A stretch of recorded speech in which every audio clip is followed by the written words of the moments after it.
Bonjour, moi c'est Sarah. Moi c'est Clémence, nous sommes conseillères à la Chambre d'agriculture de Saône-et-Loire. Donc aujourd'hui le principe c'est de vous présenter les bonnes pratiques à avoir dans des élevages en présence de bovins. Donc on va vous montrer les consignes à appliquer et les gestes à faire et à ne pas faire. La première étape avant de rentrer dans une exploitation est d'avoir une tenue adaptée. Donc la première chose est avant tout d'avoir un bleu de travail et une paire de bottes propres.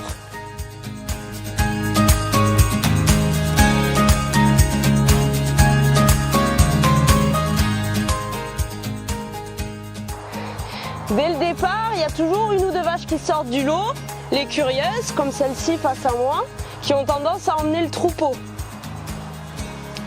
Il y a toujours quelques timides qui restent un peu plus en retrait, comme celle qu'on voit au fond, les oreilles dressées, la tête dressée, qui montre un peu des signes d'agitation ou au moins un petit peu de peur.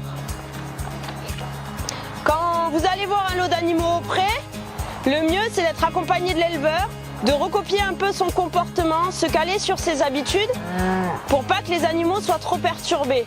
Il faut savoir aussi que dans n'importe quel lot d'animaux, que ça soit à l'intérieur mais particulièrement auprès, il faut toujours être muni d'un bâton ou d'une canne. Ça peut être dissuasif au cas où vous ayez un animal un peu agressif dans un lot. Donc là, on a laissé quelques minutes aux animaux. Elles se sont calmées, elles sont venues à nous. Maintenant, c'est le moment où on peut les observer tranquillement. Donc Sarah est en train de faire le tour. Elle regarde, elle observe, les animaux sont calmes. Ça se fait dans toute sécurité à partir de ce moment-là. Donc quand même, si vous remarquez, il y a toujours les deux animaux que je vous ai dit un peu timides dans le fond là-bas, qui sont toujours pas venus à nous et qui va être plus difficile d'approcher ou d'observer. Donc lorsqu'on se trouve en situation des mesures d'herbe ou des prélèvements de terre ou des prélèvements floristiques, il est intéressant de faire attention où situent les animaux dans la parcelle, donc les éviter au maximum pour éviter tout changement de comportement vis-à-vis des animaux, avoir toujours un bâton et rester calme et ne pas venir de front sur les animaux. Nous voulions vous faire un rappel sur les catégories d'animaux parmi lesquelles il faut être particulièrement vigilant. Notamment les vaches avec des petits veaux. Chez cette catégorie-là, l'instinct maternel peut être très virulent. Donc si vous pouvez ne pas du tout vous en approcher, c'est le mieux car ça peut être des animaux particulièrement agressifs. Les animaux dont il faut aussi se méfier, ce sont les taureaux. Ne jamais leur tourner le dos, ne jamais leur faire confiance.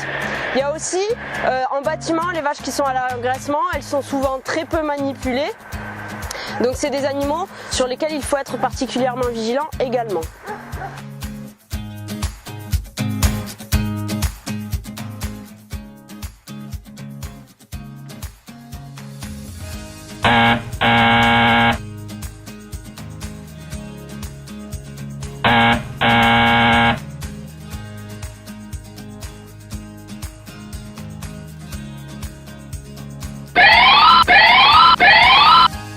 Lorsque nous rentrons dans un bâtiment en présence d'animaux, il est indispensable que l'éleveur soit avec nous. Et notre comportement à apporter est d'être calme et ne pas crier. Lorsqu'on s'introduit dans une case, il faut dans un premier temps demander l'historique des animaux et leurs origines. Il ne faut pas passer par-dessus les barrières et passer à travers les cornadis.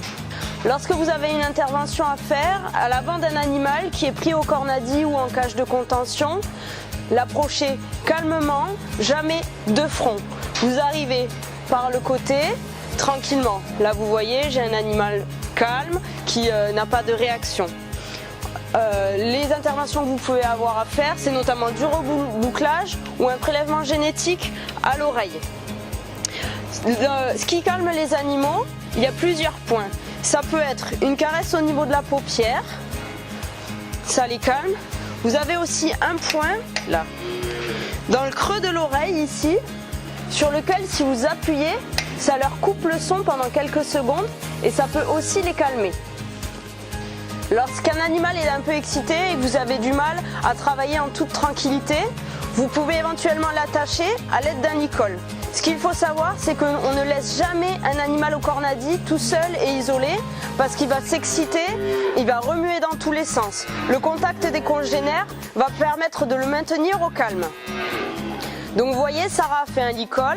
Là, elle est en train de tendre la tête de l'animal. Elle exerce toujours 2 tours avec sa corde car ça fait un cran d'arrêt et l'animal ne peut plus tirer et vous abîmez les doigts.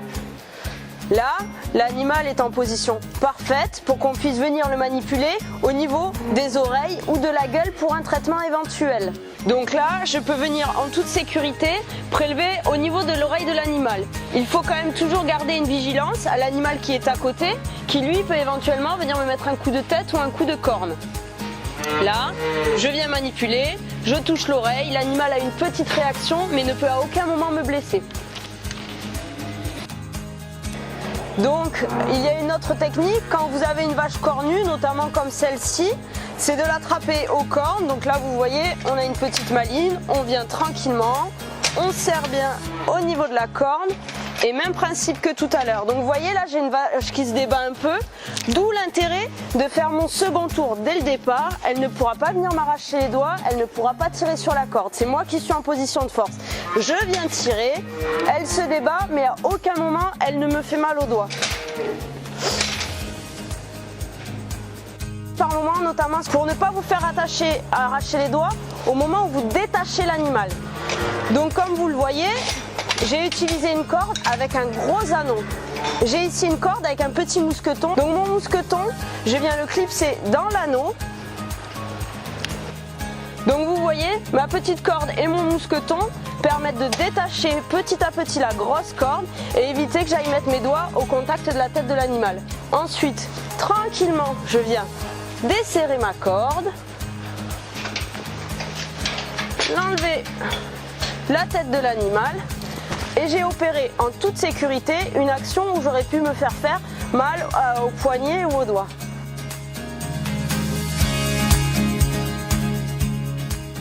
Lorsque nous devons faire une intervention à l'extérieur dans un couloir de contention, il est important que le chantier soit déjà mis en place par l'éleveur. Donc comme vous voyez ici, on a les animaux qui sont déjà allotés et l'éleveur est déjà en train de commencer la manipulation.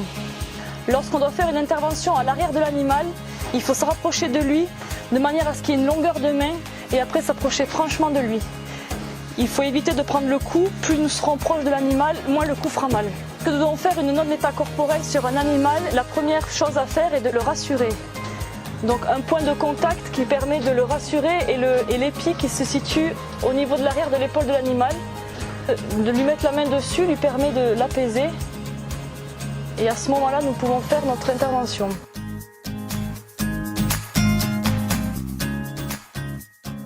Donc quelques rappels concernant l'hygiène. Il faut quand vous arriviez sur l'exploitation, vous ayez une cotte et des bottes propres. Systématiquement, il faut qu'à l'entrée de l'exploitation, voire même de chaque bâtiment, il y ait un pédiluve où vous puissiez vous tremper les pieds. Bien faire attention que le pédiluve soit propre, sinon ça n'a aucune utilité. Si vous vous êtes sali lors de votre intervention, pensez à changer de bleu de travail avant d'arriver sur la prochaine exploitation. Il faut aussi penser à se faire un bon lavage au niveau des mains avant de quitter l'exploitation pour n'emmener avec vous le moins possible de bactéries.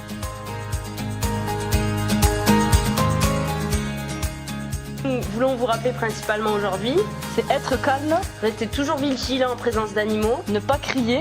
et être toujours accompagné de l'éleveur. Maintenant que vous avez visualisé toutes les bonnes pratiques à mettre en place quand on est au pré, en bâtiment ou dans un couloir de contention, c'est à vous de jouer.